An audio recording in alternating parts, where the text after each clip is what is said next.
menggabungkan antara ruqyah dengan tenaga dalam. Ditarik atau disentaknya, atau disentaknya.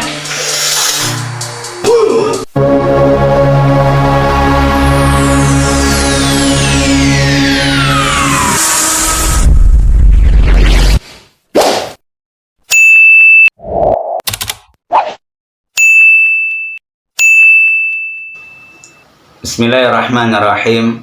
Assalamualaikum warahmatullahi wabarakatuh. Alhamdulillah, wassalatu wassalamu ala rasulillah wa ala alihi wa sahbihi wa mawala. Rabbi syrah li sadri wa yassir li amri wa hlul uqdatan min lisani yafqahu qawli, amma ba'd. Kembali kita bersyukur kepada Allah atas semua nikmat dan karunia yang telah Ia berikan kepada kita.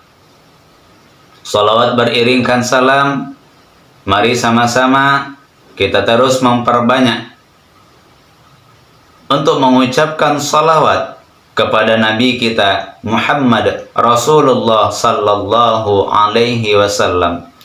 Mudah-mudahan kita berhak mendapatkan syafaat dari beliau di hari kiamat kelak. Amin, amin, ya rabbal alamin.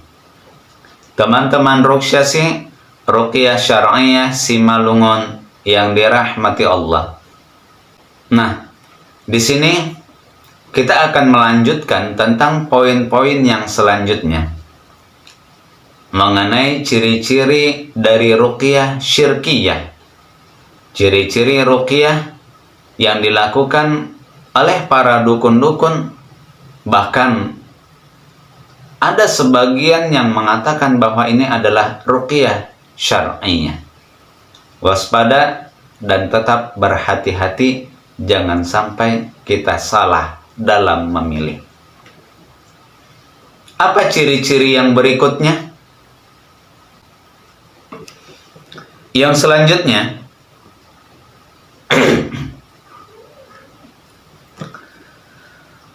umumnya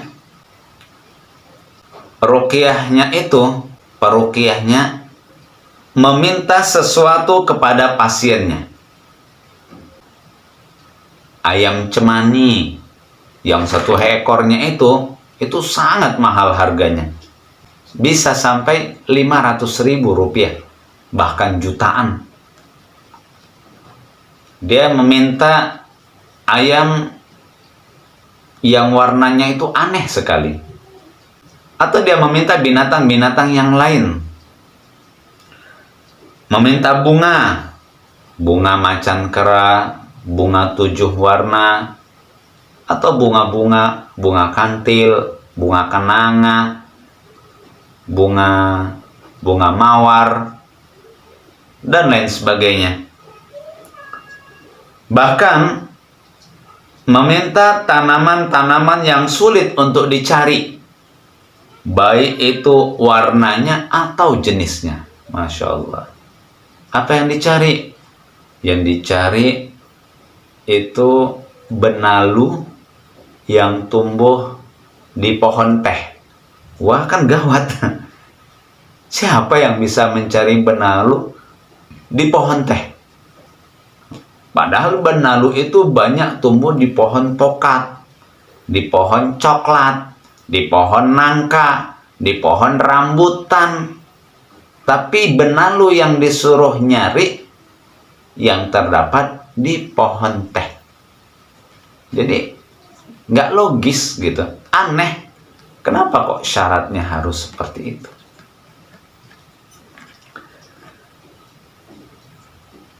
Permintaan yang dipenuhi oleh pasiennya itu terkadang dilakukannya, dijadikannya sebagai sesajen.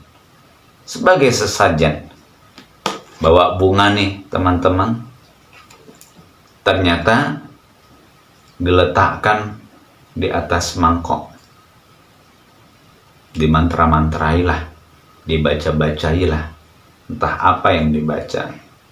Setelah itu ditiup lah, atau seperti dimasukkan energi lah, atau apapun dia. atau dia seperti kerasukan lah, bahkan dia berteriak, wah, seperti itu. Nah, setelah itu letakkan ini di bawah tempat tidur ya, jangan dilangkahi. Meminta bubur, nah begitu juga, siapkan bubur merah putih, siapkan bubur merah, siapkan bubur putih, siapkan ayam yang dipanggang setengah masak.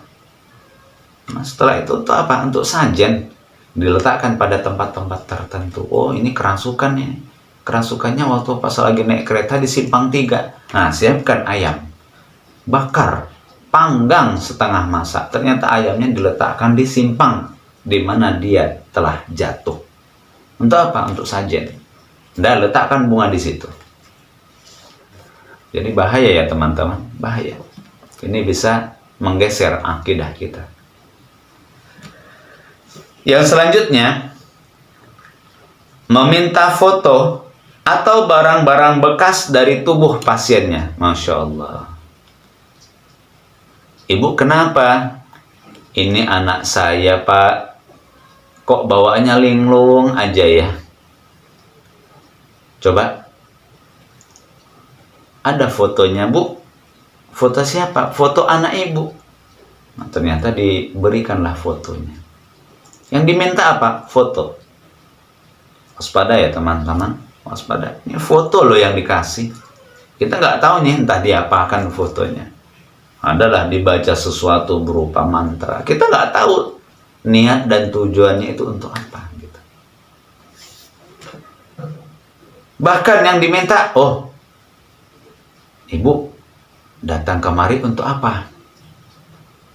Biar suami saya nurut loh, Pak. Dari setiap perkataan yang saya ucapkan, dari perintah yang saya berikan. Besok ibu bawa potongan celananya ya. Diminta potongan celananya. Jelas celananya yang sudah bekas, yang sudah pernah dipakai gitu. Udah gini Bu, ambil aja baju yang sudah lama dipakai suami ibu, tapi kalau bisa jangan dicuci. Loh, kok begitu Pak? Iya, kalau tidak dicuci kan itu keringatnya masih ada. Jadi masih ada bekas-bekas bau badannya, bekas-bekas dari aroma keringatnya. Jadi yang diminta adalah barang-barang bekas dari para pasiennya. Begitu juga dengan foto-foto. Selanjutnya, meruqyah menggunakan benda-benda bertuah atau benda-benda pusaka. Masya Allah. Padahal Nabi Shallallahu Alaihi Wasallam tidak pernah memberikan contoh yang seperti ini ketika beliau meruqyah. Begitu juga Aisyah, pada saat Aisyah meruqyah Nabi, yang pada saat itu Nabi Shallallahu Alaihi Wasallam dalam keadaan sakit. Begitu juga bagaimana Jibril pernah meruqyah Nabi Shallallahu Alaihi Wasallam dan para sahabat meruqyah sahabat yang lain. Tidak pernah menggunakan barang-barang bertuah. Ini malah dalam prakteknya menggunakan barang-barang bertuah, benda-benda pusaka. Seperti apa? Seperti dia menggunakan keris. Dibaca juga Al-Fatihah, dibaca juga Ayatul Kursi, tapi media yang digunakan adalah benda-benda pusaka, keris, cincin, batu, kayu, yang dianggap sakti, yang dianggap memiliki energi, yang dianggap memiliki karomah, yang dianggap memiliki keistimewaan, yang bisa menyembuhkan, yang bisa menghilangkan sihir, dan lain sebagainya. Cincin, benda-benda peninggalan dari mendiang kakek-kakeknya di masa lalu seperti tumbak, golok, dan lain sebagainya. Menggunakan kain putih, kain hitam putih, atau dia menggunakan benang, atau yang disebut dengan benang telon, benang 3 warna yang dia dijadikan satu, bentuknya ulir-ulir, warna merah, putih, hitam. Jadi waspada jikalau di dalam praktek ruqyahnya ini yang dilakukan oleh peruqyahnya, dan ini bukan ruqyah syar'inya, bukan ruqyah syar'inya. Yang selanjutnya, menyembelih hewan untuk selain Allah sebagai syarat penyembuhan. Masya Allah, menyembelih hewan untuk selain Allah, untuk selain Allah sebagai syarat penyembuhan. Seperti memotong ayam, darahnya ditimbun di depan rumah atau daerah pekarangan rumahnya, Masya Allah, disembelih ayam. Tapi ternyata ditujukan bukan untuk Allah. Kalau ditujukan untuk Allah itu kan ya sudah, darahnya dipendam, karena kan darah hukumnya haram. Dan tidak ada untuk niat dan tujuan tertentu, nggak ada, ya udah dipendam gitu aja. Karena kan memang darah itu kotor gitu. Tapi ternyata ini beda. Setelah disembelih, darahnya ditampung. Nah, di sini darahnya dipergunakan untuk apa? Untuk tangkal. Untuk apa? Untuk kesembuhan. Nah, ini tanam ya. Bahkan ada yang sampai, nah ini direbus, dimakan ya. Ini digoreng, ditelan ya, jangan dikunyah. Sampai seperti itunya gitu. Jadi ini tidak dibenarkan dan tidak diperbolehkan. Nah, ini dipotong ayamnya, dipotong kambingnya. Tapi ternyata diberikan kepada sesembahan yang lain selain Allah. Diletakkan di tempat-tempat yang katanya angker. Tujuannya apa? Agar para jin-jin di tempat angker tersebut tidak mengganggu orang lain. Bahaya. Agar jin-jin di situ tidak meminta-minta kepada masyarakat yang ada di sekitarnya. Tidak meminta nyawa, tidak meminta tumbal katanya. Biar tidak tenggelam, biar tidak kecelakaan, biar tidak jatuh, biar tidak kerasukan, dan lain sebagainya. Akhirnya apa? Setiap penyembelihan yang dilakukan bukan ditujukan kepada Allah Subhanahu wa ta'ala. Kalau ditujukan kepada Allah, jelas disembelih atas nama Allah, kemudian ya sudah dimakan begitu saja, tanpa ada niat-niat dan tujuan-tujuan tertentu.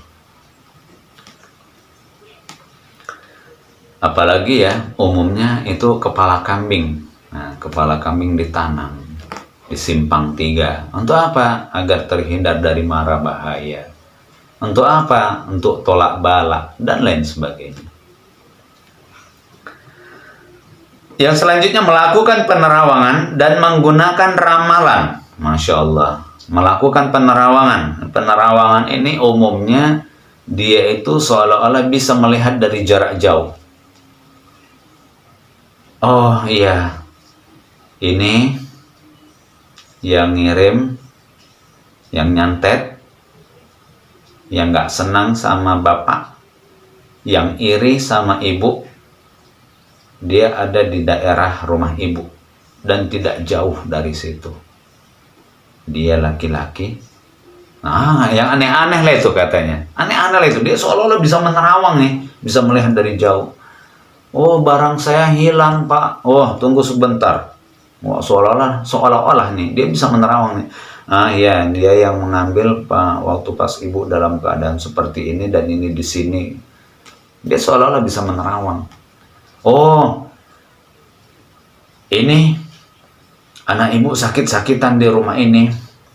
Tunggu ya, Bu. Karena dulu rumah ini adalah tanah yang pernah terjadi pembunuhan. Wah, menerawang jauh kali dia seperti itu. Jadi kan capek kita. Capek. Jadi ya nggak usah lah dilakukan. Bahkan ini melakukan ramalan pula gitu. Bisa seolah-olah dia mengklaim mengetahui peristiwa yang akan terjadi. Nah, Ibu, ini nanti Ibu kecelakaan ini. Nah, ini bawa ya ini. Biar Ibu nggak kecelakaan. Jadi oh, ini nanti ibu akan mendapatkan hal yang seperti ini. Nanti ibu akan mengalami yang begini. Jadi udah, kalau sudah dia bisa menerawang katanya, melihat masa lalu, dia bisa meramal, melihat masa depan. Wallahu alam. Ini disebut dengan kahin, dukun, peramal. Jadi nggak usah pala didatangi. Dan kebanyakan dari mereka, para dukun-dukun juga mengatakan pengobatannya adalah ruqyah. Tapi waspada, karena prakteknya itu tidak sesuai dengan apa yang telah dianjurkan oleh Nabi Shallallahu Alaihi Wasallam dan penuh dengan keanehan-keanehan dan kejanggalan-kejanggalan yang di dalamnya terdapat ada unsur kesyirikan, maka ruqyahnya juga disebut ruqyah, tapi ruqyahnya adalah ruqyah syirkiyah. Yang selanjutnya, umumnya peruqyahnya itu atau dukun menghadirkan arwah di tubuh mediator untuk dimintai pertolongan dan informasi gaib. Masya Allah. Nih, hampir sama ya pada part yang pertama, tapi ternyata ditujukan dengan tujuan yang lain. Ini pasien, ini mediator, dan ini dukunnya, peruqyahnya. Nah, karena yang datang barangnya kecurian, hilang, dicuri, dirampok, masuk maling ke rumahnya, apa kata sang dukun? Akan saya masukkan arwah dari kakek ibu yang meninggal di rumah itu. Dipanggillah katanya arwahnya. Begitu masuk, apa yang ditanya? Siapa yang mencuri barang ibu ini? Sebenarnya di mana barang itu disimpan? Di mana rumah orang yang mencuri? Jadi dia untuk menggali informasi nih teman-teman. Tapi ternyata dia menggunakan mediator. Istilahnya apa? Perewangan. Memasukkan jin ke dalam tubuh seseorang dengan tujuan menggali informasi. Menggali informasi. Bahkan ada yang digunakan untuk metode penyembuhan. Sehingga yang mengobati bukan dukunnya, tapi yang mengobati adalah orang yang kerasukan tersebut. Masya Allah. Na'udzubillahi min dzalik. Bahkan untuk menyelesaikan masalah sekalipun, dia juga terkadang menggunakan mediator.